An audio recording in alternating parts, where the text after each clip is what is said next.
Bismillahirrahmanirrahim. Alhamdulillah nahmaduhu Bismillahirrahmanirrahim wa nasta'inuhu wa nastaghfiruh wa na'udzu billahi min shururi anfusina wa min sayyiati a'malina.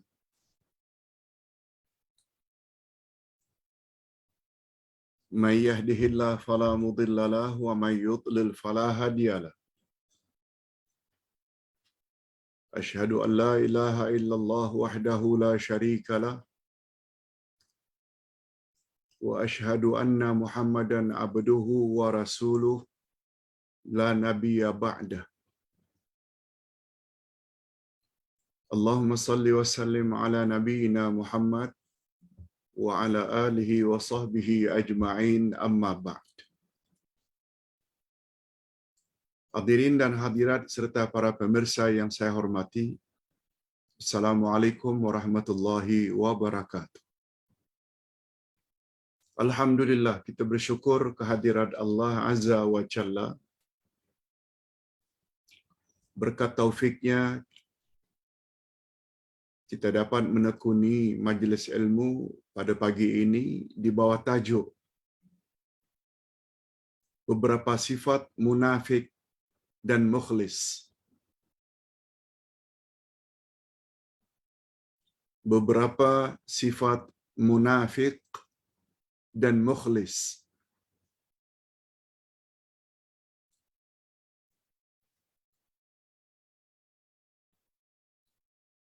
Pembahasan ini berdasarkan ayat 204 hingga 207. Tolong betulkan ya, bukan 203, sebenarnya 204. Walaupun di sini tertulis ada ayat 203, tapi ini sebenarnya telah kita bahas pada minggu lalu. Jadi pada hari ini kita akan bermula 204. Wa minan nas.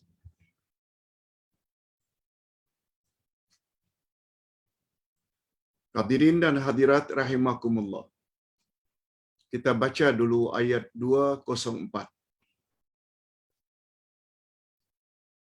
A'udzubillahi minasyaitonir rajim. Wa minan nasi man yu'jibuka qawluhu fil hayatid dunya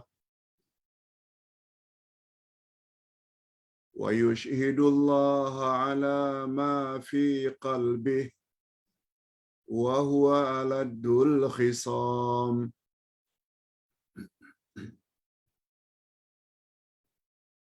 Wa idza tawalla sa'a fil ardi liyufsida fiha wa yuhlikal harsa wan nas wallahu la yuhibbul fasad. Wa idza qila lahu ittaqillah akhadhathu al-'izzatu bil itsm fahasbuhu jahannam wa labi'sal mihad. Wa minan nasi man yashri nafsahu ibtigha'a mardatillah wallahu ra'ufum bil ibad.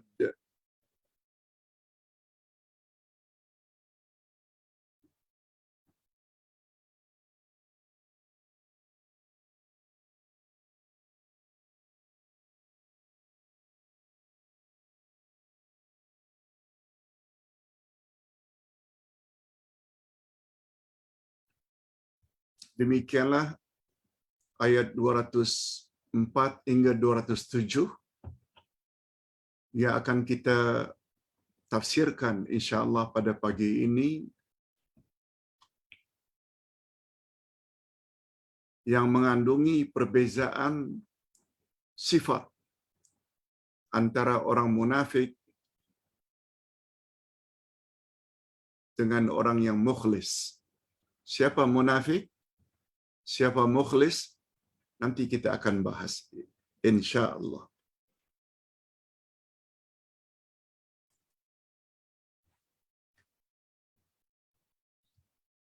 Hadirin dan hadirat rahimakumullah.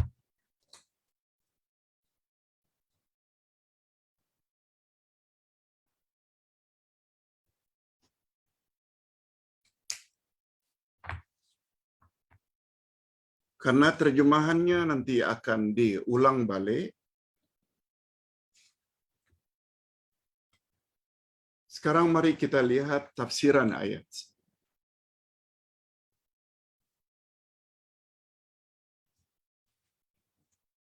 Kalaulah dalam ayat-ayat sebelum ini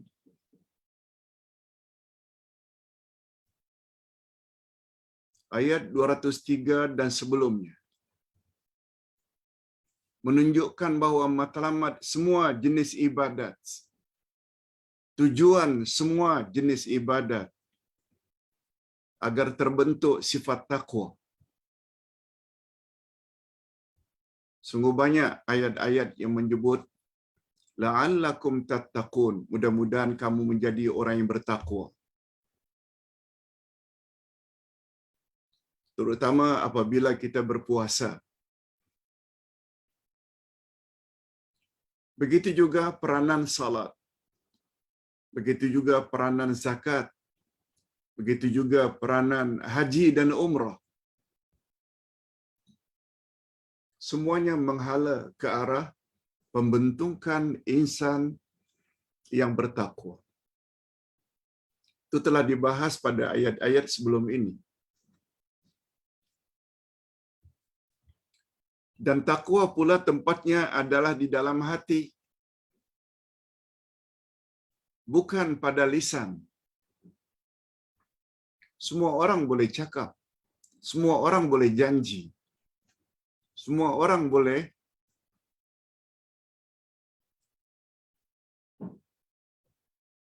bercakap apa yang dia mau.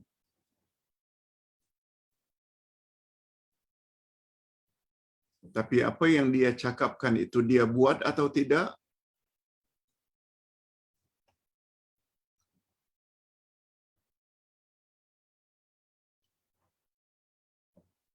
tidak pasti. Kadang-kadang dia buat, kadang-kadang dia tidak.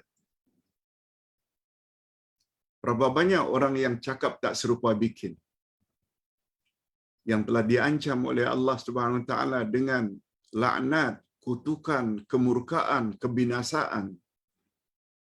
Sebagaimana awal dari surat As-Saff. A'udzubillahi minasyaitonir rajim. Kabura maqtan 'indallahi an taqulu ma la taf'alun. Sebesar-besar kemurkaan Allah ke atas orang yang bercakap tapi tidak berbuat. Jadi takwa itu dia terletak pada hati. Bukan pada mulut.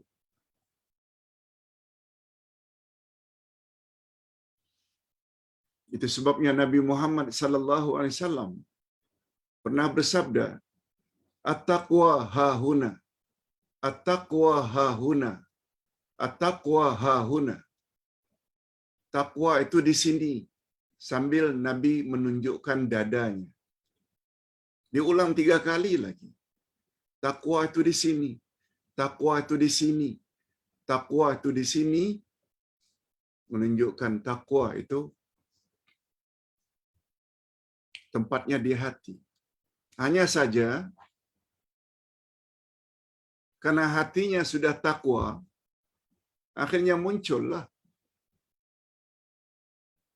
perbuatan baik dalam tindak tanduknya. Dia buat suruhan Allah, dia jauhi larangan Allah. Mesti ke situ. Karena hatinya baik, hatinya takwa. Hadis riwayat Imam Muslim. Hadis sahih. Dalam hadis yang lain juga yang sangat masyhur, ala fil jasadi mudghah. idza salahat salahal jasadu kullu wa idza fasadat fasadal jasadu kullu ala wahyal qalbu.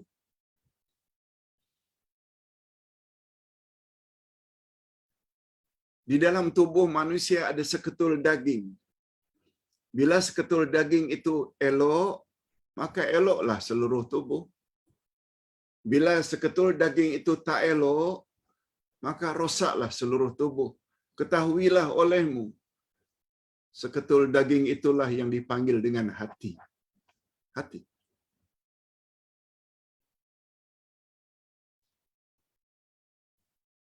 Itu sebabnya jaga hati baik-baik. Dan sifat hati yang paling utama adalah iman. Iman itu sifat hati. Sudahlah kedudukan hati sangat istimewa bagi manusia.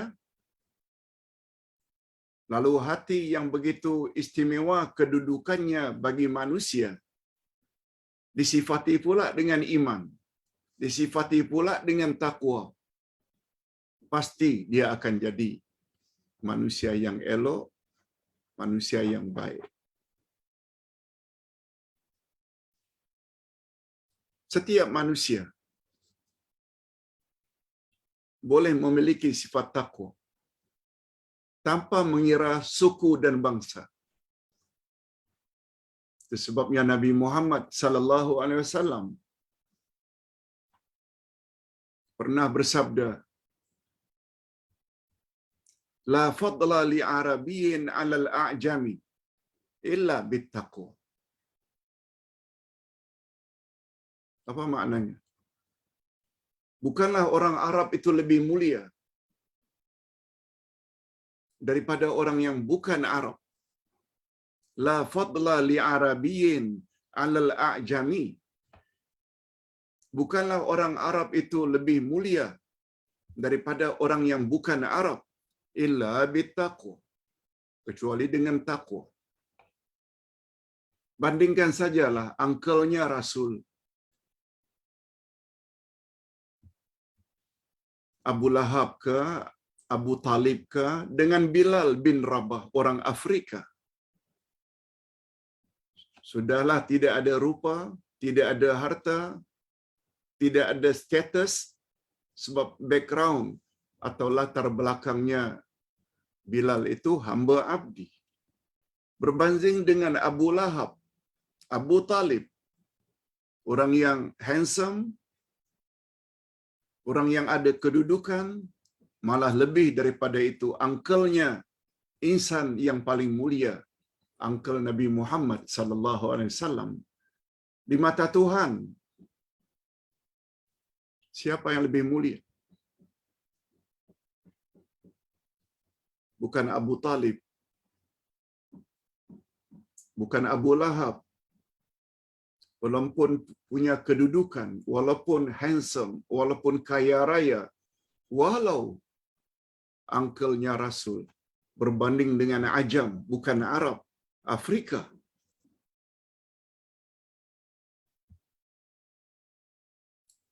Itu sebabnya kalau menyanjung seseorang, respect, hormat seseorang, bukan berdasarkan Arabnya, takwa.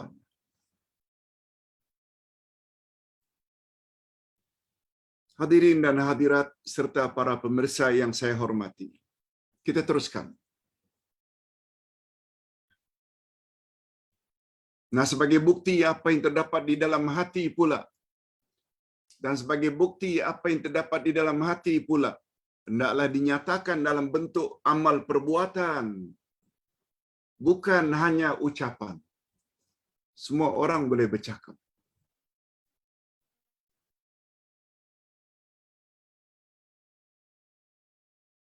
Maka dalam hal ini, pada ayat-ayat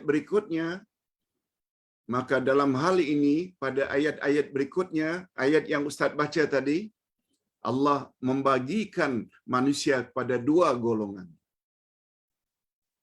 Atas dasar itu, manusia dibagi oleh Allah kepada dua Pertama namanya munafik, yang kedua mukhlis. Siapa golongan munafik? Golongan yang zahirnya berbeza dengan batin. Cakap lain, buat lain. Sedangkan golongan mukhlis pula, iaitu golongan yang hanya mengharap redha Allah. Apa yang dia cakap selalu atau senantiasa sama dengan apa yang dia buat. Dia tak suka berpura-pura. Sebabnya munafik selalu disebut dengan hipokrit. Ini dia ayatnya. Kita ulang sekali lagi. Wa minan nasi man yu'jibuka qawluhu fil hayatid dunya wa yushhidullah ala ma fi qalbihi wa huwa aladdul khisam.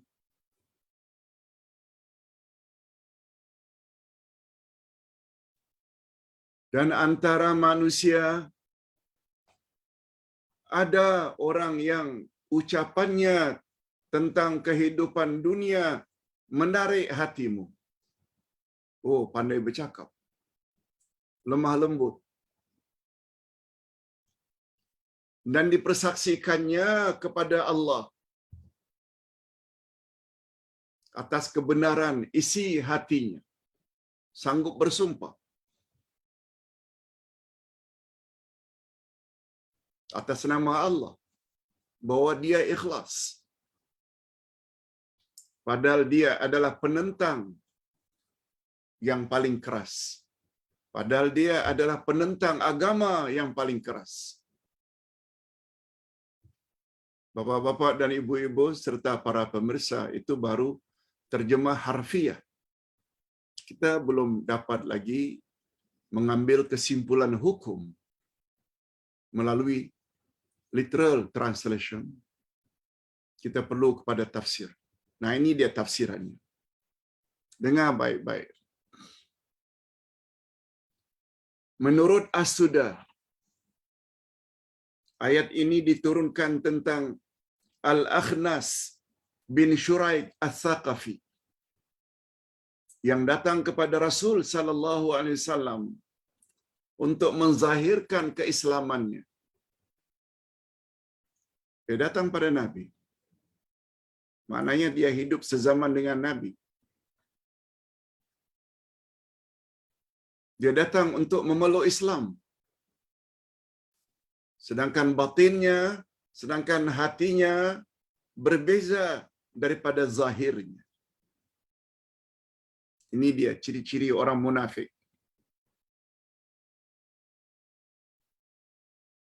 Tapi ada pula pandangan yang mengatakan ayat ini bersifat umum.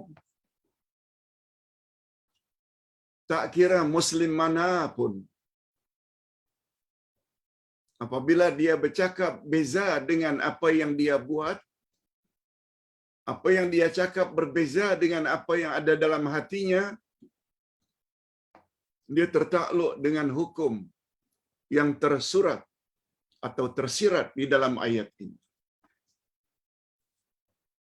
Dan inilah pandangan yang sahih. Maksudnya, ayat ini bukan untuk Al-Akhnas itu saja. Termasuk semua umat Islam yang ada pada hari ini. Apalagi kita tahu kaedah utama dalam ilmu tafsir, al-ibrah bi'umumil alfaz la bi khususil asbab. Segala pengajaran dalam Quran seumum lafaznya, ia bukan khas ayat itu diturunkan untuk orang yang karenanya ayat itu diturunkan. No. Okey. Baru tafsirannya. Maksudnya, sebahagian manusia yang pada zahirnya seperti orang Islam, karena sudah mengucap 2 kalimah syahadah, salat, puasa, naik haji, umrah berkali-kali, malahan sanggup bersumpah atas nama Allah untuk meyakinkan orang lain bahwa apa yang terdapat di dalam hatinya bersesuaian dengan apa yang diucapkan oleh lidahnya. Padahal sebenarnya tidak demikian. Malahan dia adalah penentang kebenaran yang keras.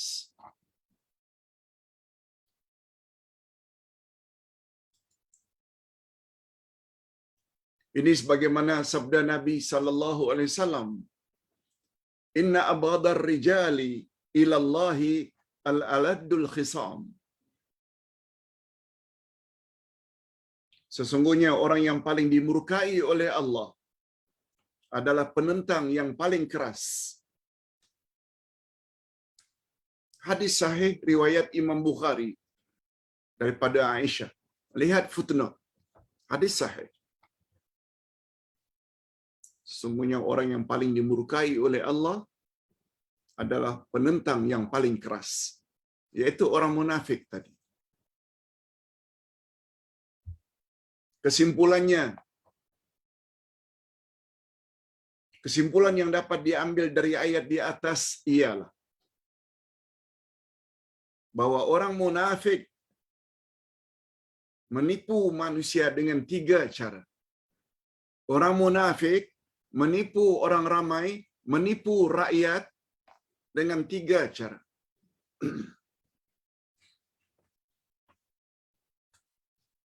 Yang pertama, orang munafik menipu orang ramai dengan kata-kata manis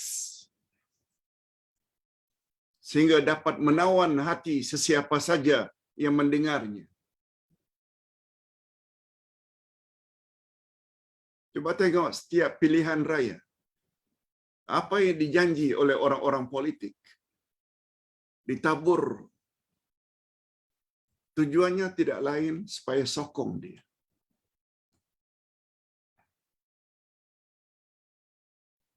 Hari ini aku memerintah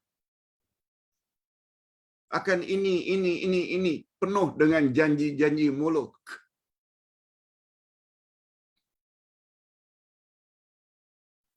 Setelah menang, semua itu dia lupakan.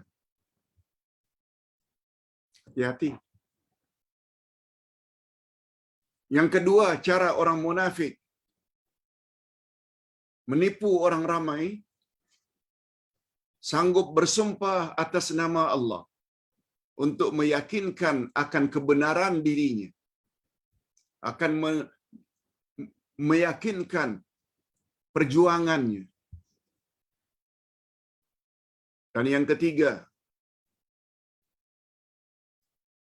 ciri-ciri atau sifat orang munafik kuat bertengkar untuk meyakinkan siapa saja orang yang akan ditipu.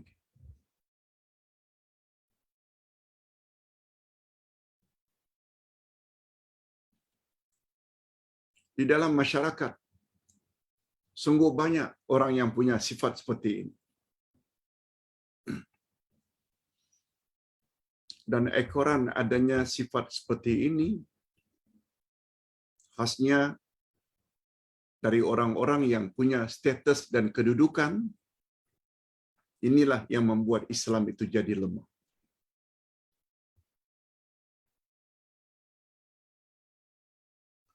Itu sebabnya pagi ini sebelum mula ceramah tadi, Ustaz sengaja kirimkan satu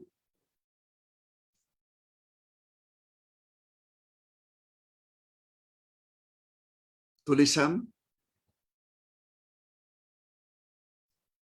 kepada semua grup. Minta admin dan tim tolong masukkan kepada semua Facebook dan semua grup Uday. Kelemahan orang Islam bukan karena kekuatan orang kafir. Kelemahan Islam bukan karena kuatnya orang kafir. No.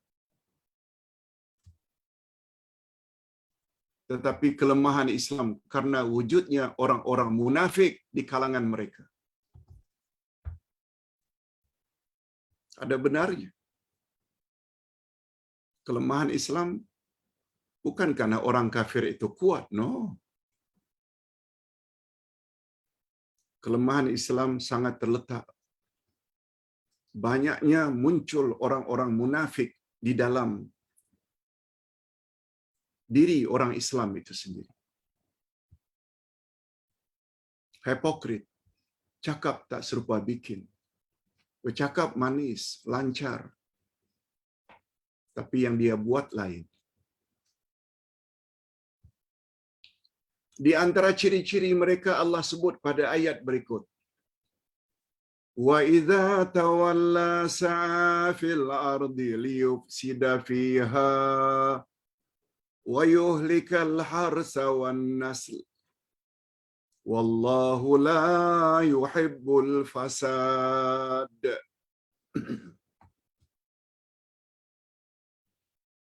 Apabila dia berpaling dari kamu. Dia dah bercakap sedap tadi ini. Cakap manis. Janji macam-macam depan kita. Tapi bila dia dah beredar, berada di belakang kamu, dia berjalan di bumi untuk mengadakan kerosakan padanya dan merosakkan tanaman dan binatang. Dan Allah tidak menyukai kebinasaan. Oh, apa maksudnya Pak Ustaz? Sikap orang munafik tersebut. Akhirnya tanam-tanaman jadi rosak, binatang-binatang jadi rosak. Dan Allah tak suka kepada kebinasaan. Apa maksudnya Pak Ustaz? Apakah ketika dia berada di belakang kita, dia runtuh sana, dia bom sana, dia tembak sana, dia bunuh orang? No, bukan itu. Di sini kita perlu kepada tafsiran, terjemah maknawiyah. Kita baca dulu. Nanti Ustaz jelaskan. Apa maksudnya? Allah Subhanahu wa taala menjelaskan dalam ayat ini. Ustaz ulang. Allah menjelaskan dalam ayat ini tentang hakikat sebenarnya golongan munafik di atas. Apa dia Pak Ustaz? Yang Allah terangkan. Yaitu jika mereka berada di belakang kamu, setelah puas membuat janji-janji palsu, ternyata apa yang diucapkan oleh mereka itu jauh berbeza daripada apa yang dilakukan oleh mereka. Dan apa yang tersimpan di dalam hatinya sangat jauh berbeza dengan apa yang dizahirkan atau yang diucapkan oleh mereka. Apa yang dalam hati jauh dengan apa yang mereka tadi ucap. Ucapan mereka penuh dengan dusta. Akidah mereka, keyakinan mereka rosak. Dan perbuatan mereka sangat buruk. Mereka membuat kebinasaan di atas muka bumi. Mereka membuat kebinasaan di atas muka bumi dengan merosakkan tanaman dan binatang ternak. Apakah mereka tebang semua pokok ke?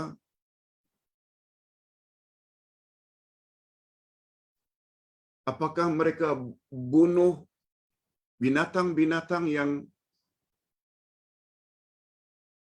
ada di atas muka bumi ke? Tunggu dulu.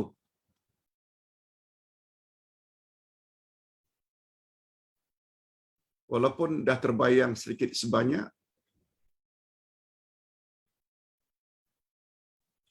tentang bala yang ditebang, walaupun itu hutan simpanan, dah terbayang sedikit. Bukan itu saja. Dan Allah tidak menyukai orang-orang yang membuat kerosakan. Sehingga akhirnya rakyat yang menderita. Ayat dah cakap dah. 1400 tahun yang lalu dah cakap dah. Menurut Imam Mujahid, ini salah seorang ulama tafsir, kata Imam Mujahid dalam kitab tafsir Ibnu Katsir, Mukhtasar Ibnu Katsir, jika seseorang membuat kerosakan di atas muka bumi, niscaya Allah enggan menurunkan hujan untuk mereka. Bila maksiat banyak melakukan dosa, Allah akan tahan hujan dari langit. Dan karena kekeringan, maka akan musnahlah tanam-tanaman. Sebab tanam-tanaman perlu kepada air. Akan musnahlah binatang-binatang ternak. Hanyut. Karena binatang-binatang ternak akan kematian karena kehausan. Atau sebaliknya, Allah turunkan hujan lebih dari biasa sehingga muncul banjir. Allah turunkan hujan lebih dari biasa sehingga semua binatang jadi hanyut, mati. Dan inilah yang dimaksudkan dengan mereka telah merosakkan tanaman dan ternak. Yes, itu dia tafsirannya. Ini dikuatkan lagi oleh firman Allah. Ini dikuatkan lagi oleh firman Allah. Coba lihat surat Al-A'raf ayat 96.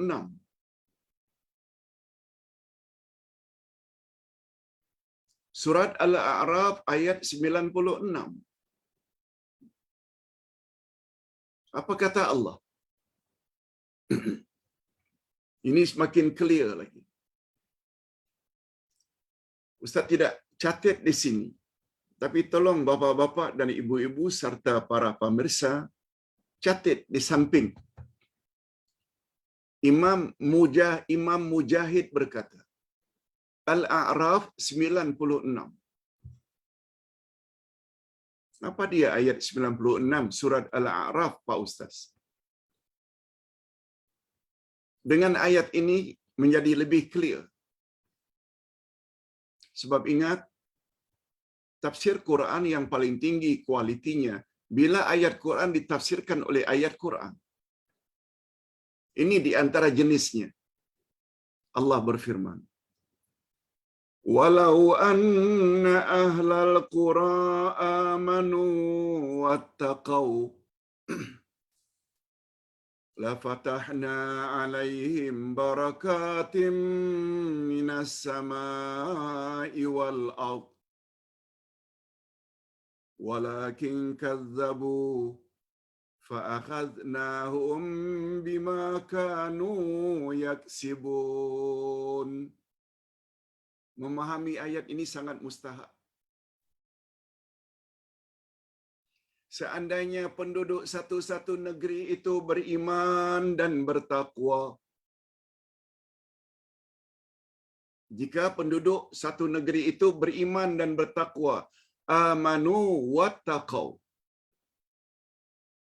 Lalu apa janji Allah? La fatahna 'alaihim barakatim minas samai wal ardh.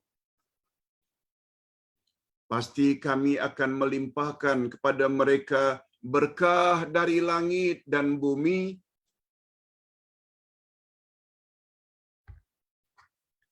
Mesti kami akan buka bagi mereka keberkatan dari langit, yaitu turunnya hujan. Dan ekoran daripada turunnya hujan, tanam-tanaman jadi subur, Itu keberkatan dari bumi. Tapi apa syaratnya? Jika penduduk negeri itu beriman dan bertakwa. Kita selalu sebut. Itulah di antara sifat utama wali-wali Allah. Berdasarkan ayat 62-63 dari surat Yunus. Wali-wali Allah itu mereka tidak takut dan mereka tidak sedih.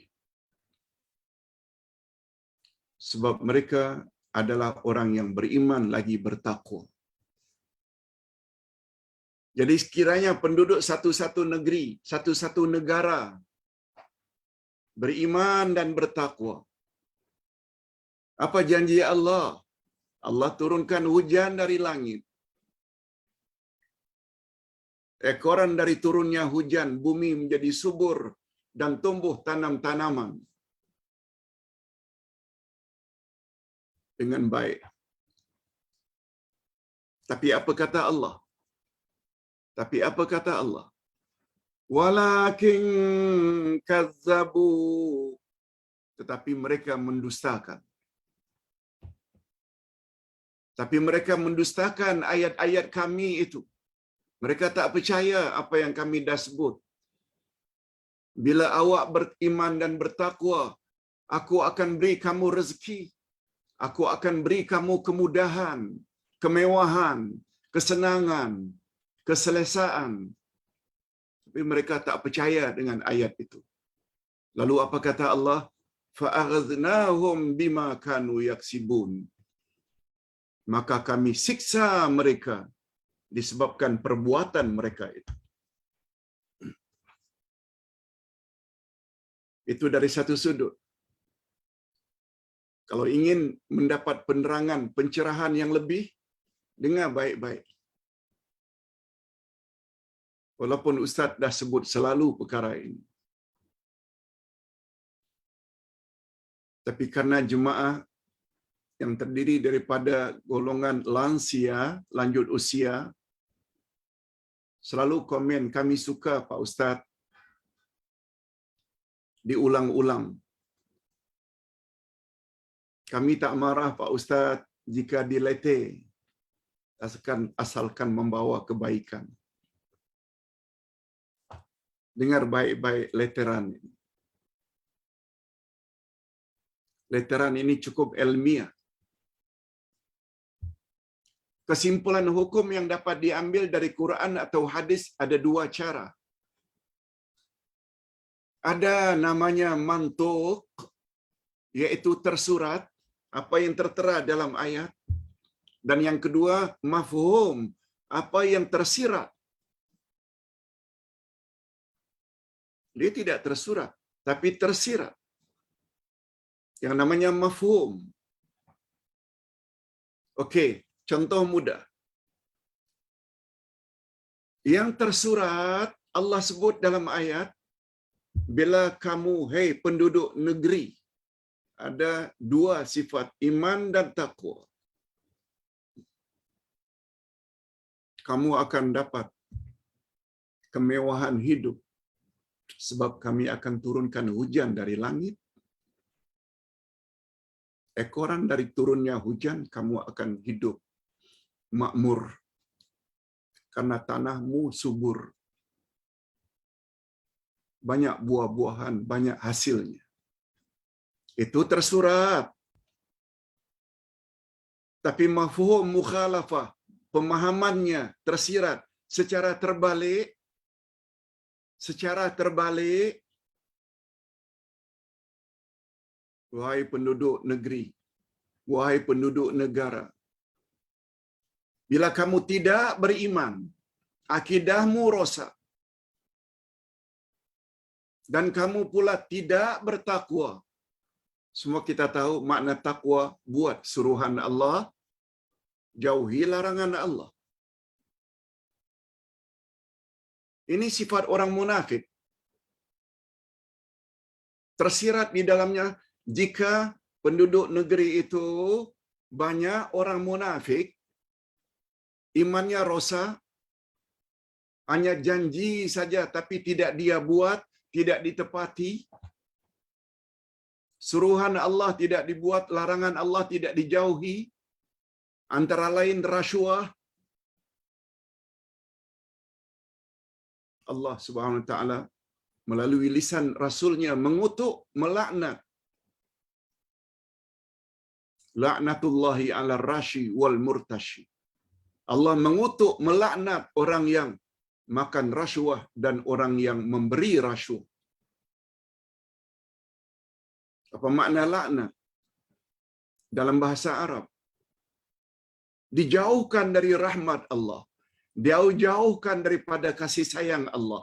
Itu makna laknat.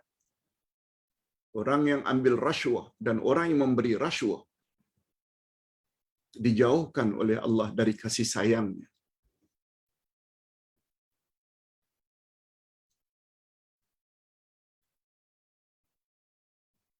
Mendapat lesen, membawa kenderaan, uji sikit-sikit saja. Tapi karena anda tabelnya besar, lulus. Lihat, terjadilah kehancuran di jalan raya. Ada hutan larangan, tak boleh ganggu, tak boleh dipotong, tidak boleh teroka kawasan itu. Sebab itu adalah hutan lindung untuk menampung air. Karena anda tabelnya besar, akhirnya dibolehkan. Potonglah. Balak kawasan itu, balak kawasan ini, akhirnya muncul balak, betul-betul balak datang daripada Allah. Karena apa? Karena penguasa tidak bertakwa. Akhirnya yang mendapat kepedihan dan kesusahan adalah orang ramai. Golongan marhain. Sekali lagi ingat kata-kata tadi. Kelemahan Islam bukan terletaknya pada kuatnya orang kafir, tetapi karena banyaknya orang-orang munafik dalam barisan orang Islam itu sendiri. Begitu cara memahami ayat Quran. Quran, tafsir Quran. Bukan maknanya orang-orang munafik itu tebang sana, tebang sini, ini. Nah. Gara-gara rasuah, akhirnya yang tak boleh jadi boleh. Coba lihat apa yang terjadi pada Bukit Antarabangsa, jatuhnya Highland Tower, tumbang, ada kaitannya dengan membuat bangunan-bangunan yang sepatutnya tidak patut dibangun. Hadirin dan hadirat, Allah dah sebut dalam Al-Quran bahwa gunung ganang itu, bukit bukau itu, peranannya adalah bagaikan paku. Dia gunakan istilah pasak bumi.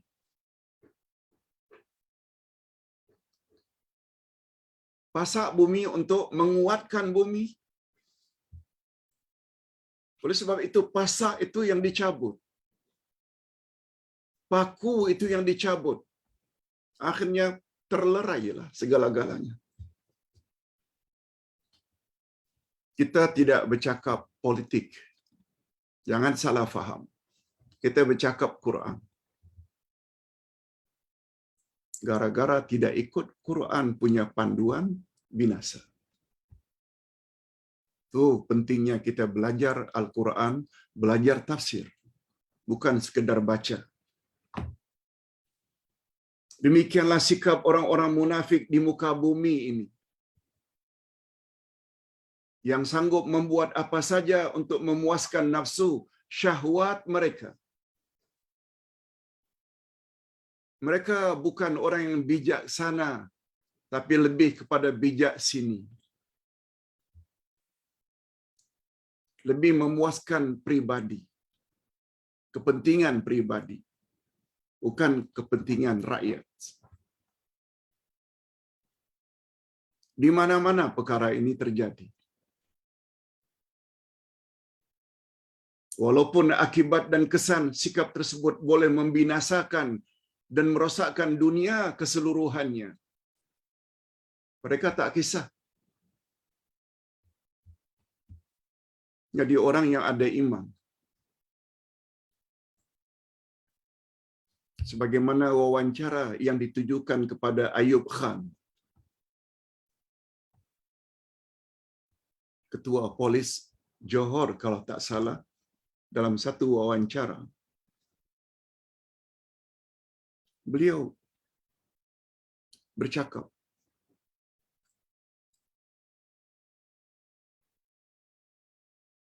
untuk apalah memiliki harta yang melimpah ruah, sampai 10 jam, sampai memiliki kereta berpuluh-puluh, sampai memiliki ini, untuk apa? Nak bawa mati ke? Tidak salah memiliki kekayaan jika kekayaan itu diperolehi dengan cara yang halal. Contoh yang terbaik seperti umpamanya Said Bukhari yang mempunyai bermacam-macam jenama perniagaan, tapi baik-baik belaka. Mudah-mudahan Allah perbanyakkan jenis orang seperti itu. Memperbanyak tapi dari duit yang tidak halal, apakah akan dibawa mati ke?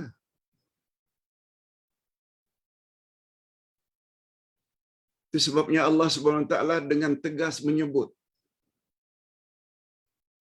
jika kita memiliki Al-Quran dan mengamalkan kandungannya, itulah yang kita patut happy.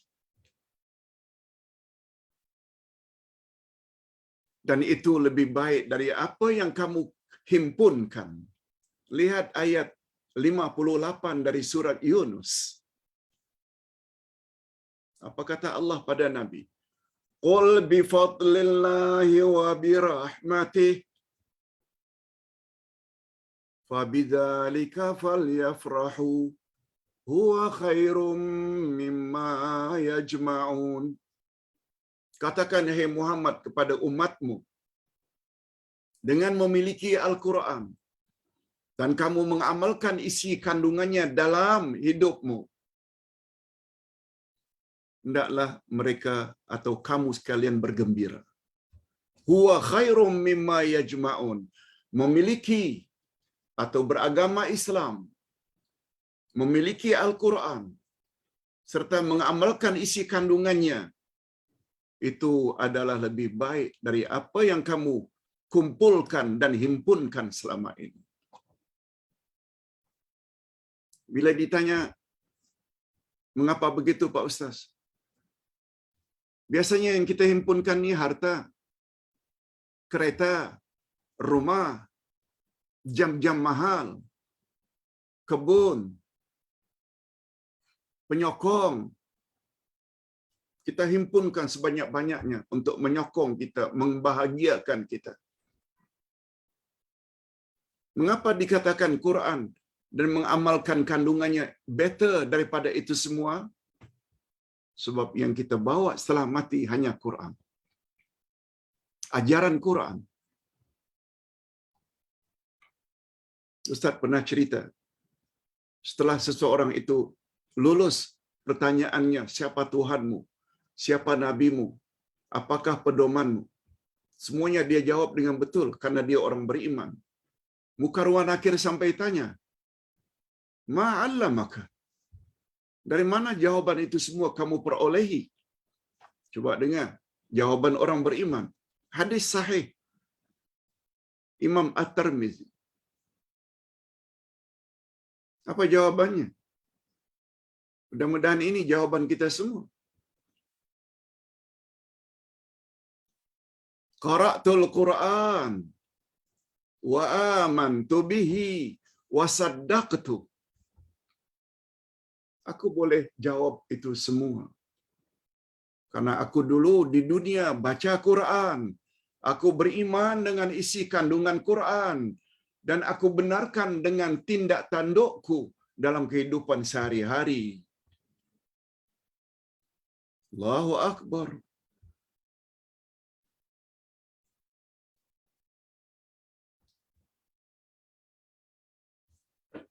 Atas sebab itulah untuk menolong para jemaah sekalian, Ustaz buat buku ini. Sebanyak 300 muka surat lebih. Di bawah tajuk cara tepat menjawab soalan kubur. Jawaban tepat untuk menjawab soalan kubur. Disebut secara detail. Hadirin dan hadirat, Ustaz buat buku-buku ini bukan tidak dapat habuan dunia sangat sebenarnya. Alhamdulillah. Hidup sederhana di dunia dah cukup dah. Tidak perlu kaya. Tapi matlamat utama supaya jadi bekal nanti di akhirat. Ustaz buku tulis buku wasiat, 50 wasiat. Supaya jadi bekal nanti di akhirat. Bukan hanya untuk anak cucu, tapi juga untuk menolong jemaah-jemaah yang lain yang barangkali tidak meluas ilmu agamanya, lebih-lebih lagi Quran dan Sunnah, kita bantu. Kita bantu. Ustaz sungguh yakin. Kamu bantu orang lain dengan kebaikan, pasti Allah akan bantu kita. Hadis sahih riwayat Imam Muslim. In tansurullah yansurkum. Bila kamu bantu agama Allah, Allah pasti akan bantu kamu. Wallahu fi aunil abdi, ma kana al-abdu fi auni akhi. Allah pasti akan tolong orang yang suka tolong orang lain. Tolong jadikan itu sebagai prinsip dalam hidup. Insya Allah, hidup tak akan susah. Dunia tak susah. Lebih-lebih lagi, dengan izin Allah, tak susah di dalam kubur, tak susah di akhirat nanti, bila bangkit pada hari kiamat. Ini janji Allah.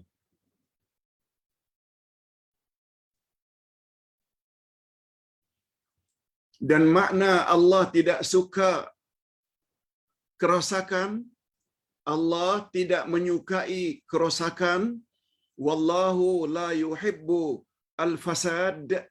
Apa maksudnya? Adapun makna Allah tidak menyukai kerosakan pada bahagian akhir ayat di atas seolah-olah memberi isyarat bahwa sifat-sifat yang terpuji pada zahirnya belum tentu mendapat keredaan Allah. Belum tentu. Nampaknya handsome, smart, pakai coat, pakai necktie, cakap lemah lembut. Dikira Allah pasti reda? No, belum tentu. Dia memberi isyarat bahwa sifat terpuji pada zahirnya belum tentu mendapat reda Allah, kecuali jika orang yang memiliki sifat tersebut memperbaiki amal perbuatannya.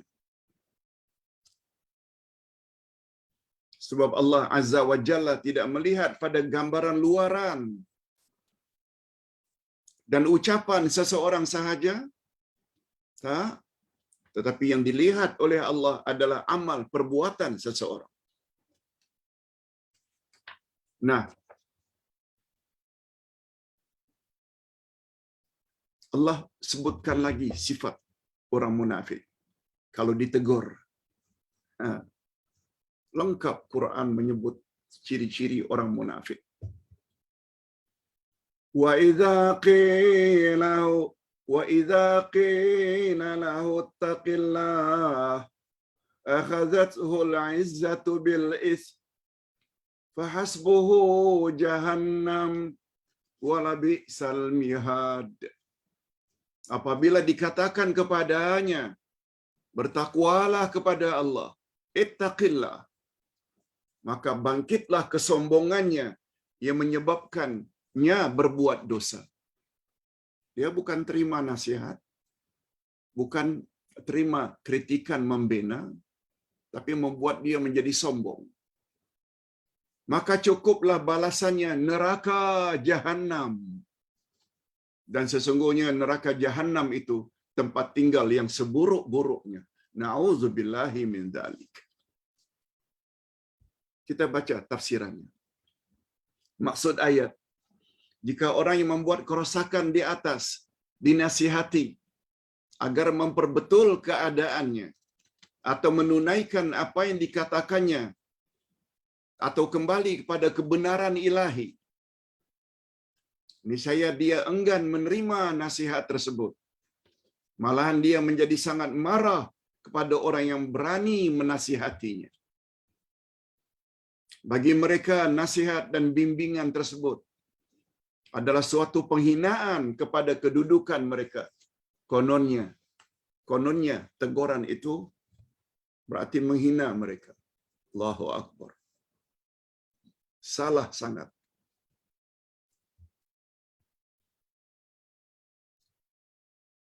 Bertobatlah, kata ulama.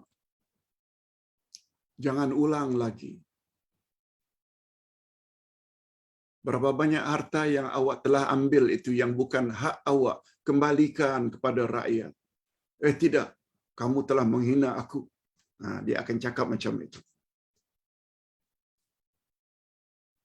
Menurut Imam Al-Maraghi, sudah menjadi tabiat semula jadi orang yang suka membuat kerosakan di muka bumi, bahwa mereka senantiasa suka menjauhkan diri dari orang-orang yang suka menyuruh mereka berbuat kebaikan. Ulama biasanya akan dijauhi. Karena ulama yang sebenar-benar ulama, dia akan menegur.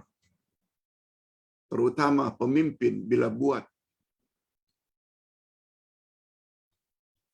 perkara-perkara yang tidak baik. Tentu saja ditegur dengan cara sopan. Namun bagaimanapun sopannya, mereka tetap tolak. Sebab lebih utamakan kehendak nafsu. Karena pada pandangan mereka, nasihat tersebut adalah suatu pendedahan terhadap keburukan mereka yang selama ini ingin ditutup oleh mereka dan menyembunyikannya melalui kata-kata manis dan indah. Atas sebab itulah, jika ada peluang mereka akan memenjarakan dan memukul dan membunuh orang-orang yang suka mengajak kepada kebaikan. Mereka akan buat. Kalau perlu penjarakan orang itu, walau dengan alasan apapun. Kadang-kadang alasan sengaja dicari-cari supaya lawannya itu masuk dalam penjara, walaupun tanpa bukti yang kokoh.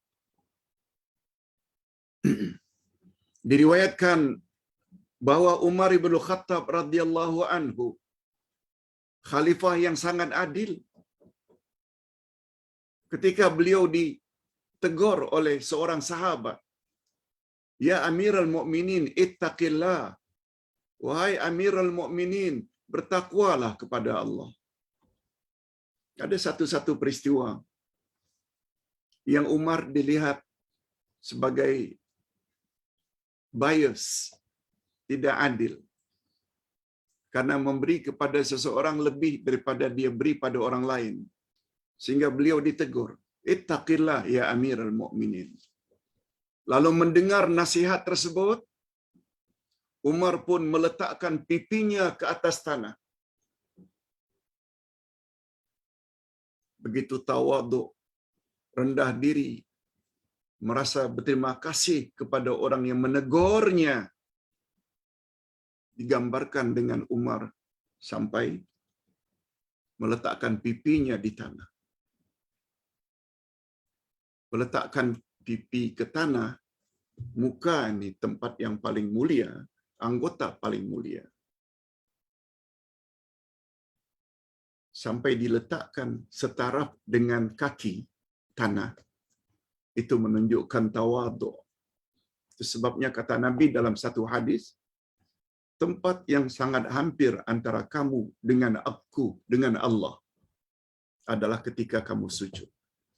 Mengapa? Karena ketika itu kita sedang merendah diri. Begitu sikap Umar. Beliau tidak menyombong, beliau tidak marah pada orang yang menegur. Ini Abdullah ibn Mas'ud pula, salah seorang sahabat yang pakar Al-Quran. Sebesar-besar dosa manusia di sisi Allah ialah jika kepadanya dikatakan, bertakwalah kamu kepada Allah. Lalu dia jawab, perbaikilah dirimu dulu sebelum kamu memperbaiki orang lain. Nah, ketika dia ditegur karena melakukan satu kesalahan, bila jawabannya, perbaiki dirimu dulu sebelum kamu memperbaiki orang lain. Perkataan itu, kata Abdullah bin Mas'ud, sebesar-besar kemurkaan Allah ke atasnya. Sepatutnya dia berterima kasih, tapi dia bentak pula. Dia hardik orang yang menegurnya. Nah, kita sampai ke ayat yang terakhir. Kita sampai ke ayat yang terakhir. Allah berfirman, wa minan nasi may yashri nafsahu ibtigha'a mardatillah wallahu raufum bil ibad. Nah, ayat ini nih menjelaskan tentang golongan mukhlis, orang yang ikhlas, lawan dari munafik tadi. Coba dengar terjemahannya dulu. Dan manusia ada yang mengorbankan dirinya semata-mata mencari keredaan Allah. Ada sebahagian manusia yang sanggup mengorbankan dirinya semata-mata mengharap reda Allah. Mudah-mudahan kita termasuk golongan ini. Dan Allah Maha Penyantun kepada hamba-hambanya. Itu baru terjemahan harfiah, literal translation. Apa maksudnya, Pak Ustaz? Apa tafsirannya? Antara sebab mengapa ayat ini diturunkan ialah, ya, dia ada asbabun nuzul. Sebab turun ayat ini diturunkan. Apa sebabnya? Karena seorang sahabat Nabi yang bernama Suhaib, yang berasal daripada Rom. Itu sebab di belakang namanya dipanggil Ar-Rumi. Sebagaimana sahabat Nabi yang bernama Salman, yang berasal daripada Parsi, Iran. Itu sebabnya di belakang namanya Salman Al-Farisi. Itu sebabnya Bilal bin Rabah, mengapa di belakang dinamakan Al-Habsyi? Karena dia berasal dari Habasyah, Ethiopia, Afrika pada hari ini.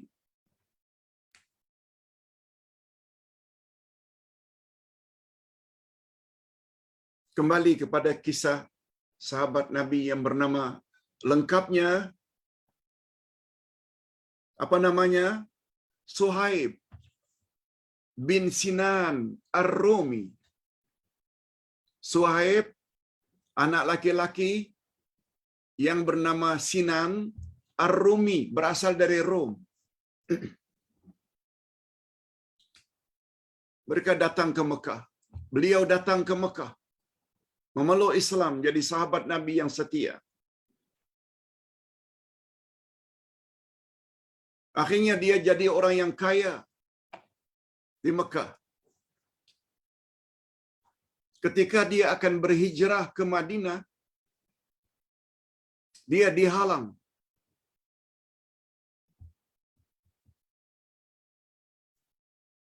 Dia dihalang hijrah ke Madinah. Orang-orang kafir Quraisy Mekah berkata, coba dengar apa kata Abu Jahal, Abu Lahab dan konco-konconya. Ya Suhaib, engkau datang ke Mekah dalam keadaan tidak mempunyai harta sedikit pun, sebatang kara.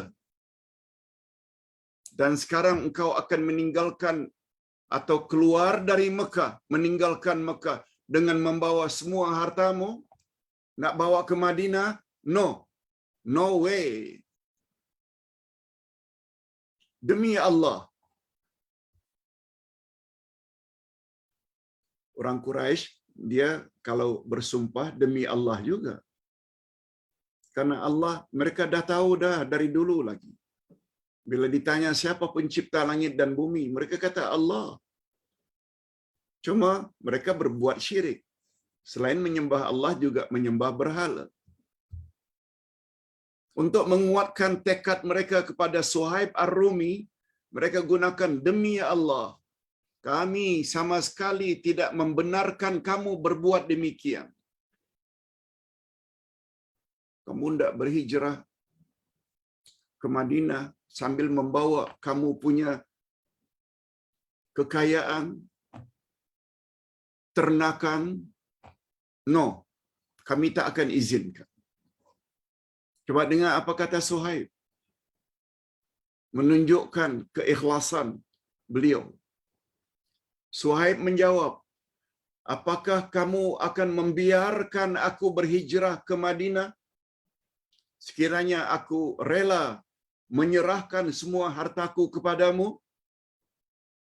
Bagaimana kalau aku hijrah sebatang kara, sehelai sepinggang?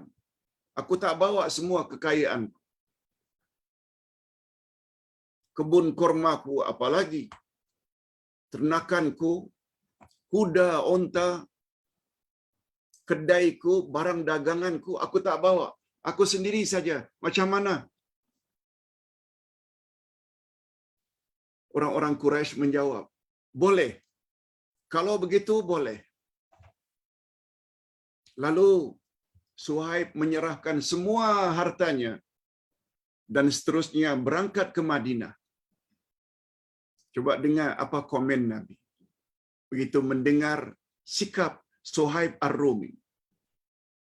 Setelah berita itu sampai kepada Nabi Muhammad sallallahu alaihi wasallam, beliau lalu bersabda, sungguh beruntung perniagaan Suhaib.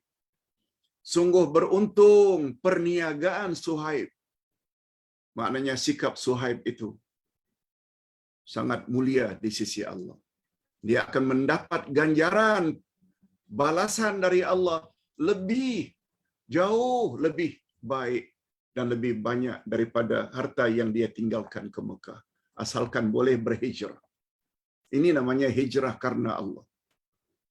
Hadirin dan hadirat, mudah-mudahan kita termasuk ke dalam golongan ini. Mudah-mudahan kita dijauhi oleh Allah daripada memiliki sifat munafik. Na'udzubillahi min dzalik. Hadirin dan hadirat, mohon maaf kerana Ustaz perlu berada di suatu tempat. Segera setengah jam lagi mesti berada di tempat tersebut. Perjalanan ini juga lebih kurang demikian. Kita tangguh sekali lagi jawapan beberapa soalan. Kita akhiri saja dengan doa. Alhamdulillahirabbil alamin. Wassalatu wassalamu ala asyrafil anbiya'i wal mursalin wa ala alihi wa sahbihi ajma'in. Rabbana ighfir lana dzunubana wa liwalidina warhamhum kama rabbawna shighara. Ya Allah, ampunkanlah dosa kami dan dosa kedua ibu bapa kami. Dan cucurilah mereka rahmat-Mu, ya Allah, sebagaimana mereka telah didik kami sejak dari kecil. Rabbana hab lana min azwajina wa dzurriyyatina qurrata a'yun waj'alna lil muttaqina imama. Ya Allah, berilah kami pasangan hidup dan zuriat keturunan yang menyedapkan pandangan mata dan hati kami, dan jadikanlah kami pemimpin bagi orang-orang yang bertakwa. Allahumma aslih lana dinana alladhi wa ismatu amrina, wa aslih lana dunyana allati fiha ma'ashuna, wa aslih lana akhiratana allati ilaiha ma'aduna, waj'alil hayata ziyadatan lana fi kulli khair, waj'alil mauta rahatan lana min kulli syarr. Ya Allah, perbaikilah agama kami, sebab dialah yang akan mengatur segala urusan kami. Ya Allah, perbaikilah dunia kami, sebab padanya kami menjalani kehidupan. Ya Allah, perbaikilah akhirat kami, sebab kepadanya semua kami akan menuju. Ya Allah, jadikanlah sisa-sisa hidup kami ini sebagai tanda pertambahan amal-amal saleh kami. Dan jadikanlah kematian kami nanti sebagai tanda berakhirnya dosa-dosa kami. Allahumma arinal haqqa haqqa warzuqna ittiba'ah wa arinal batila batila warzuqna ijtinabah. Ya Allah, perlihatkanlah kepada kami kebenaran akan kebenarannya, dan berilah kami kekuatan untuk melaksanakan kebenaran itu dengan sesempurna mungkin. Sebaliknya, Engkau perlihatkanlah kebatilan akan kebatilannya, dan berilah kami kekuatan untuk menjauhi kebatilan, kesesatan sejauh-jauhnya. Ya Allah, sungguh banyak pengajaran yang dapat kami ambil dari tafsiran pagi ini, yaitu tentang perbezaan sikap munafik dan mukhlis. Oleh sebab itu, jauhi kami, ya Allah, daripada memiliki sifat orang-orang munafik, sebagaimana yang Engkau ceritakan dalam Al-Quran. Sebaliknya, Engkau jadikanlah kami sebagai golongan mukhlisin yang ikhlas. Semata-mata kami berbuat demi mencari keredaan. Birahmatika ya arhamar rahimin. Wa sallallahu ala nabiyyina Muhammad wa ala alihi wa sahbihi ajma'in. Walhamdulillahi rabbil alamin. Subhanakallahumma wa bihamdik, asyhadu an la ilaha illa anta, astaghfiruka wa atubu ilaik. Wassalamualaikum warahmatullahi wabarakatuh.